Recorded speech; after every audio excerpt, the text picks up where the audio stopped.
2024 का घोटाला अभी भुला नहीं था, तब तक 2026 ने फिर से वही सवाल हमारे आगे खड़ा कर दिया। क्या हमारी परीक्षा प्रणाली सुरक्षित है? हम इसी के बारे में आगे बात करेंगे। 2024 नीट केस बताता है, 2026 पेपर लीक तय था। 45 में से 44 को जमानत, मास्टरमाइंड पर केस नहीं, नाम बदले लेकिन मॉडल नहीं। यानी कि यदि समय रहते अगर व्यवस्था में सुरक्षित सुधार कर दिया गया होता, तो ये सवाल 2026 में ऐसी स्थिति न दोहराती। लेखक का यही कहना है। समाचार नीट यूजी 2024 पेपर लीक मामला एक बार फिर चर्चा में है। हाल ही की रिपोर्ट के अनुसार इन मामलों में लगभग 45 आरोपियों के खिलाफ चार्जशीट दाखिला की जा चुकी है। यानी कि जो जल्द में ही मतलब जो पेपर लीक हुआ है नीट के अनुसार, यानी अगर उस रिपोर्ट के अनुसार देखा जाए तो इस मामले में लगभग 45 आरोपी पकड़े गए हैं, जिन पर उनमें से खिलाफ किया जा रहा है। इनमें से अधिकांश आरोपियों को जमानत मिल चुकी है, जबकि जांच एजेंसी अभी भी पूरे नेटवर्क और कथित मास्टरमाइंड की भूमिका की जांच कर रही है। हालाँकि कुछ उन 45 में से जांच हो चुकी है, मतलब जमानत हो चुकी है और कुछ की अभी जांच जारी है। सुप्रीम कोर्ट ने भी परीक्षा प्रणाली की विश्वसनीयता पर चिंता व्यक्त की है और कहा है कि केवल गिरफ्तारी पर्याप्त नहीं है, बल्कि जवाबदेही तय करना। यानी कि सुप्रीम कोर्ट ने ये भी परीक्षा से कह दिया, परीक्षा जो प्रणाली है, कि केवल उनको गिरफ्तार नहीं करना है, बल्कि उनको बयान चाहिए जवाबदेही में और संचारात्मक सुधार करना आवश्यक है, जो कि सुधार करना काफी आवश्यक माना जा रहा है। मुख्य बिंदु क्या है? 2024 पेपर नीट पेपर लीक मामले में लगभग 45 आरोपी चार्जशीटेड। यानी कि 2024 के नीट पेपर लीक के मामले में 45 आरोपी पकड़े गए थे। कई आरोपियों को जमानत मिल चुकी थी। यानी उनमें से जो कुछ ऐसे आरोपी थे जिनको मुक्ति मिल गई थी। सीबीआई ने 2026 मामलों में कथित का, कंगी कंगापिन को गिरफ्तार किया। सुप्रीम कोर्ट ने परीक्षा सुधार पर कड़ी टिप्पणी दी। यानी कि 2026 में अब काफ़ी सुप्रीम कोर्ट ने सुरक्षा करने को कहा है। पेपर लीक बार-बार क्यों होता है? सिस्टम में कमियाँ। प्रश्न पत्र तैयार करने, छापना और पहुँचाने की प्रक्रिया में बहुत से लोग शामिल होते हैं। यानी कि जब प्रश्न पत्र जो होता है, जब उसको तैयार किया जाता है, छापा जाता है, तो वहाँ पर काफ़ी लोग मौजूद होते हैं। सुरक्षा व्यवस्था पर हर जगह सामान्य रूप से मजबूत नहीं होती है। यानी कि जहाँ पर प्रश्न पत्र तैयार होता है, वहाँ पर कई लोग शामिल होते हैं और वहाँ पर सुरक्षा कड़ी नहीं होती है, इसीलिए पेपर लीक होने की संभावना बढ़ जाती है। मांग और लालच। नीट, जेईई जैसी परीक्षाओं में लाखों छात्र बैठते हैं। यानी कि जो नीट और जेईई जैसे बड़े एग्जाम हैं, इसमें लाखों छात्र बैठते हैं, जिन वो हमारे देश के भविष्य हैं। मेडिकल और सरकारी नौकरी पाने का दावा बहुत अधिक होता है। यानी जो मेडिकल कॉलेज होते हैं और सरकारी जो जॉब होता है, उसमें पाने के लिए काफ़ी मांग ज़्यादा है। क्या सुधार होने चाहिए? अल अल्पकालिक सुधार। प्रश्न पत्र का एन्क्रिप्टेड डिजिटल ट्रांसफर, परीक्षा केंद्रों पर सीसीटीवी और एआई निगरानी। यानी जब प्रश्न पत्र तैयार हो तो वहां पर सीसीटीवी और एआई निगरानी में होना चाहिए। प्रश्न पत्र खोलने का समय पूरी तरह नहीं नियंत्रित हो। यानी कि प्रश्न पत्र भी उन लोगों को खोलने का मौका न मिले। दीर्घकालिक सुधार, जिम्मेदार अधिकारियों की व्यक्तिगत जवाबदेही तय हो। यानी कि जो अधिकारी जिम्मेदारी व्यक्ति हो, उन्हीं को जवाबदेही के लिए खड़ा किया जाए। पेपर लीक मामलों के लिए फास्ट ट्रैक कोर्ट परीक्षा प्रक्रिया का नियमित ऑडिट। उदाहरण देखें तो नीट यूजी 2024 पेपर लीक के आरोप लगे, सीबीआई जांच हुई, कई गिरफ्तारियां हुई। यानी कि जब पेपर लीक हुआ तो कई आरोपियों को जांच में लिया गया और गिरफ्तारी भी किया गया। यूपीएससी में ऐसे मामला कम क्यों दिखते हैं? यूपीएससी की सुरक्षा व्यवस्था अपेक्षाकृत बहुत सख्त मानी जाती है। यानी जो यूपीएससी की सुरक्षा व्यवस्था है वो काफ़ी कड़ी मानी जाती है। प्रश्न पत्र तक पहुँचना बहुत सीमित लोग की होती है। यानी प्रश्न पत्र तक जाना बहुत कम लोग जा पाते हैं, वहाँ पर लिमिट होता है। गोपनीयता के कई स्तर होते हैं।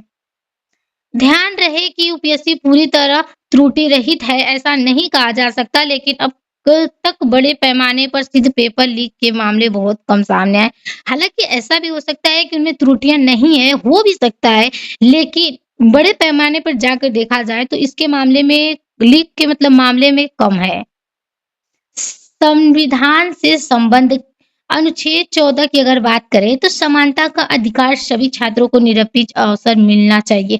यानी कि जो आर्टिकल 14 है वो ये कहता है कि सभी बतरों जो बच्चे हैं सभी को समान अवसर मिलने चाहिए और जो आर्टिकल 21 है वो गरिमापूर्ण जीवन और शिक्षा से जुड़े अवसरों की निर्भरता करता है।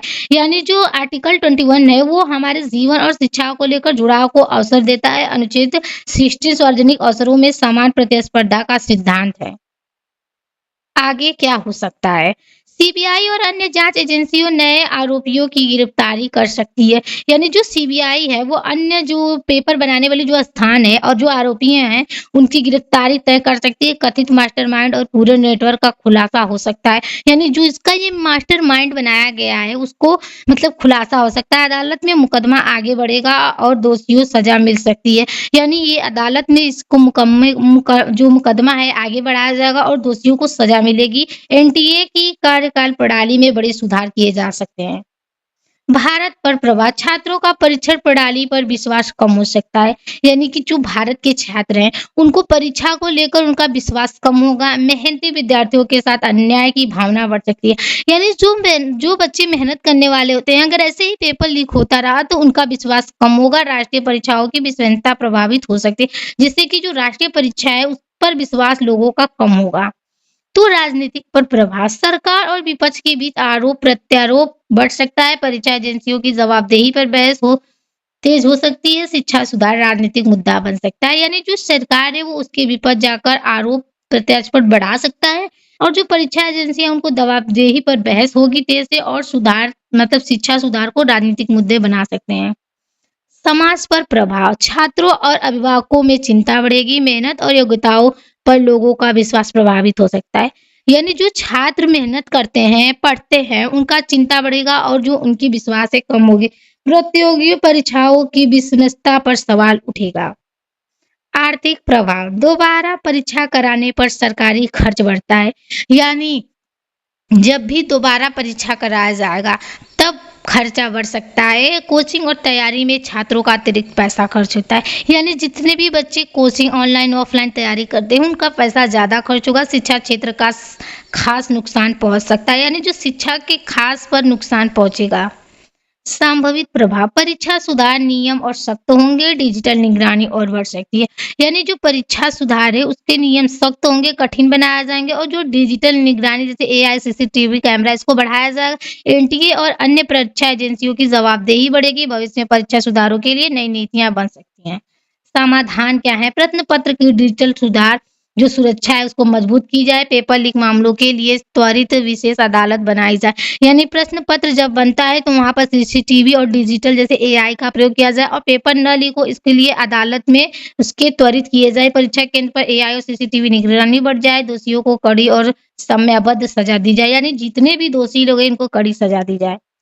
तो लाभ क्या है? परीक्षा प्रणाली की कमियां सामने आती है। सुरक्षा व्यवस्था मजबूत करने का अवसर मिलता है। दोषियों के खिलाफ सख्त कार्रवाई का रास्ता खुलता है। यानी कि परीक्षा प्रणाली की कमी सामने कम आएगी। सुरक्षा व्यवस्था मजबूत होगा और जो दोषियों के खिलाफ सख्त कार्रवाई हो पाएगा। हानि ईमानदारी छात्रों का नुकसान होता है। मानसिक तनाव और अनिश्चित बढ़ती है। परीक्षा संस्थाओं की विश्वसनीयता कम होती है। यानी जो ईमानदार छात्र होते हैं उनका नुकसान काफी ज्यादा होता है और मानसिक तनाव बढ़ता है प्रेशर होता है और परीक्षा के विश्वास उनका कम होता है। निष्कर्ष पेपर लीक विवाद ने एक बार फिर ये स्पष्ट कर दिया है कि परीक्षा प्रणाली में प्रतिस्पर्धा सुरक्षा और जवाबदेही को और मजबूत करने की आवश्यकता है। यानी जब से नीट का पेपर 2026-24 में लीक हुआ है तब एक बार फिर से ये तय हो गया है कि कड़ी मेहनत मतलब कड़ी निगरानी की काफी जरूरत है। करोड़ों छात्रों के भविष्य से जुड़े ऐसे मामलों में निष्पक्षता जांच है। यानी ऐसे करोड़ों छात्र हैं जिनके भविष्य से ये जुड़ा हुआ है। Thank you everyone.